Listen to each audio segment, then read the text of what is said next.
The ups and downs of the business cycle can cause challenges for business owners. How do they deal with the uncertainty? What guides their decisions? Let's hear from an entrepreneur who's bought and sold several businesses and has recently started a new business venture with his partners. Currently, my businesses are craft axe throwing, so the concept you see behind us, and then a few years ago we actually got into escape rooms as well. At craft axe throwing, it's a simple concept of axe throwing geared towards family-friendly corporate parties, team building. So we have a lot of fun when guests come out, they come in, they pay per person, per hour, and we allow up to 4 people in a lane. So you're literally taking an axe and throwing it. So I know it sounds dangerous, it might be a little bit, that's why our insurance is so high. But no, we have safety precautions, we have instructors that tell you, you don't throw underhand, you don't throw an axe behind you, various other safety components. And then we constantly have monitoring and then coaches that help you actually hit the bullseye, hopefully. Jake and his business partners didn't just wake up one morning and say, let's start an axe throwing business. There's a lot more research and preparation that went into the decision. Axe throwing originally came from trend spotting. We're constantly looking at other business plans and other business ideas that, again, we enjoy. And so as we're traveling and we came across this concept, we set up the concept in our warehouse. And after a week of not working and just throwing axes, we were like, this would be great for family, friends, team building, and those other concepts as well. So as far as looking into businesses that we've wanted to get into or kind of things that are essentially things that we enjoy doing or enjoy creating for people and growing.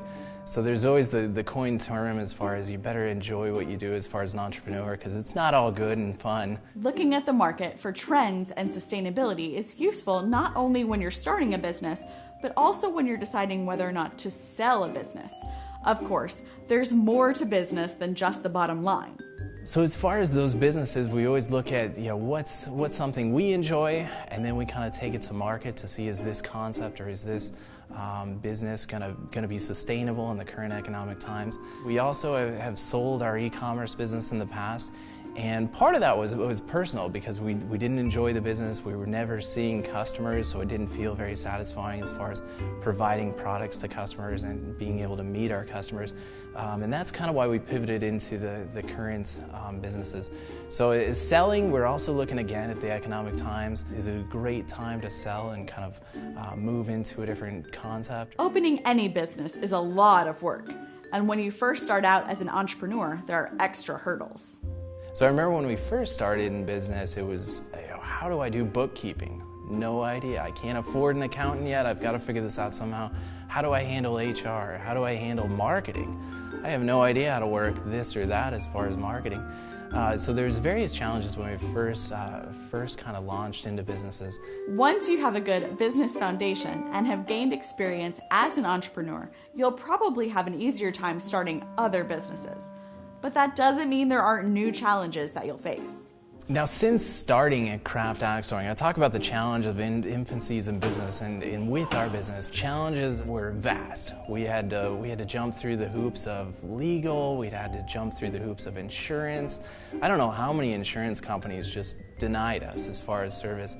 So there was a lot of challenges initially. The other challenge that, as businesses grow, you either add products or you add locations. There's always that growth challenge of moving from a micro small business to maybe a small business, and managing people, product, or economic cycles for any matter as far as your business goes, and making sure that you're sustainable and growing from there. Having a plan and understanding the business cycle. Is the economy growing?